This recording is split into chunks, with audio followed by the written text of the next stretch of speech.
રાજકોટ જિલ્લામાં તિરંગા યાત્રાનું આયોજન કરવામાં આવ્યું। આ યાત્રા બહુમાળી ચોકથી જુબેલી બાગ સુધી યોજાઈ હતી। ઉલ્લેખનીય છે કે ભારત પાકિસ્તાન વચ્ચે તકરાર ચાલી રહી છે, ત્યારે દેશના સૈનિકોની કામગીરીને વધાવવા સલામી રૂપે દેશભરમાં તિરંગા યાત્રાનું આયોજન કરવામાં આવી રહ્યું છે।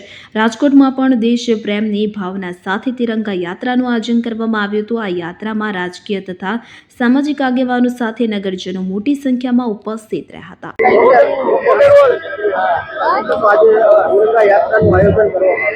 तिरंगो એટલે સમગ્ર ભારતીયોની આન બાન ને શાન। तिरंगो એટલે એકતા અને અખંડિતતાનું પ્રતીક।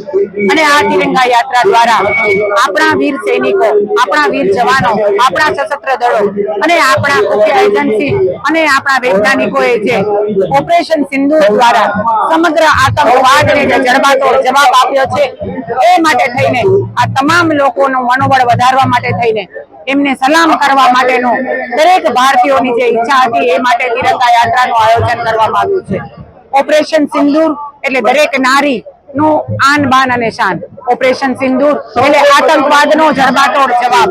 ઓપરેશન સિંદૂર એટલે ભારતની નીતિ, નિયતિ અને ભારતે જે આતંકવાદને જવાબ આપ્યો છે એની સામે ભવ્યથી ભવ્ય વિજય મેળવ્યો છે, એટલે ઓપરેશન સિંદૂર।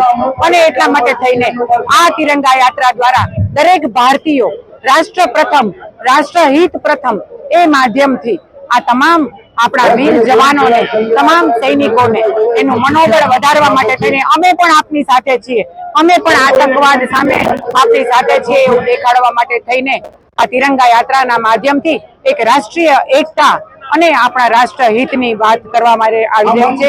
ત્યારે સર્વ લોકોને સૌ પ્રથમ તો આપના માધ્યમથી હું સલામ કરું છું। આપણા વડાપ્રધાન નરેન્દ્રભાઈ મોદી સાહેબના નેતૃત્વ નીચે આ તમામ વીર સશસ્ત્ર દળોએ જે ઓપરેશન સિંદૂરના માધ્યમથી ભારતનો પરચો સમગ્ર વિશ્વને બતાવ્યો છે, આતંકવાદની સામે જડબાતોડ જવાબ દીધો છે, ત્યારે ટેરરિઝમની સામે ઝીરો ટોલરન્સ નીતિ અપનાવી છે, ત્યારે આ માધ્યમથી તમામ ભારતવાસીઓ એક થઈને ટેરરિઝમ સાથે અમે પણ આપની સાથે છીએ અને આવા એક પણ આતંકવાદીઓને છોડવામાં નહીં આવે એ માટે થઈને તમામ સૈનિકોને સલામ કરવા અને એનો મનોબળ વધારવા માટે થઈને આ તિરંગા યાત્રાનું આયોજન કરવામાં આવ્યું છે।